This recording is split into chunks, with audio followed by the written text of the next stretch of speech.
We spent a fair amount of time setting up the Wittig reaction and talking about the Wittig reaction, and I even pointed out that the Wittig reaction was recognized with a Nobel Prize. Why is the Wittig reaction such a big deal if all it does is make alkenes? So there's the Wittig reaction versus other alkene methods.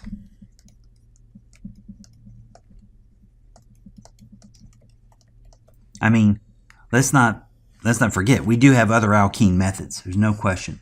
Primarily the E1 and E2 reaction. So what makes it Wittig so compelling? So what does a Wittig do? Well, it makes a carbon-carbon pi bond. E1 and E2 make a carbon-carbon pi bond.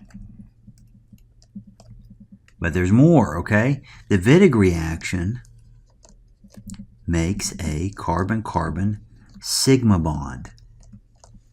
That's not true for the other methods. So what the Wittig does is it assembles a larger molecule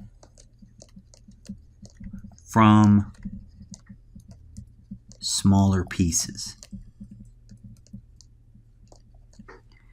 What the other alkene methods do, the E1 and the E2, they just add, could I do that worse? Okay, add functionality to an already large molecule.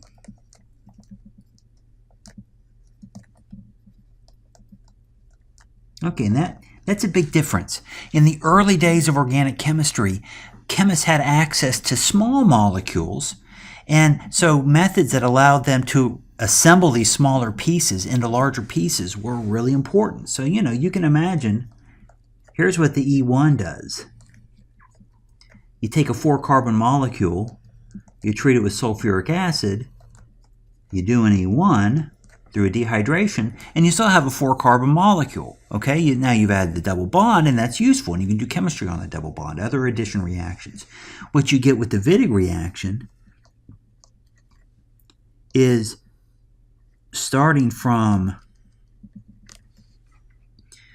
acetone and bromomethane, and we're ultimately going to convert this bromomethane through multiple steps to this ylide. These reagents together form the same alkene that we got from the E1 on the right. So the Wittig takes smaller pieces, puts them together, and gives you the alkene, which you can later functionalize. So the Wittig really it's an important reaction. It allows you to take smaller pieces and build larger molecules. And that's really, in the early days of organic chemistry, that's what everybody wanted to do. They wanted to make big stuff. Why did they want to make big stuff? Because nature made big organic molecules, and chemists wanted to synthetically imitate what nature and biological systems were able to do using enzymes and biological materials.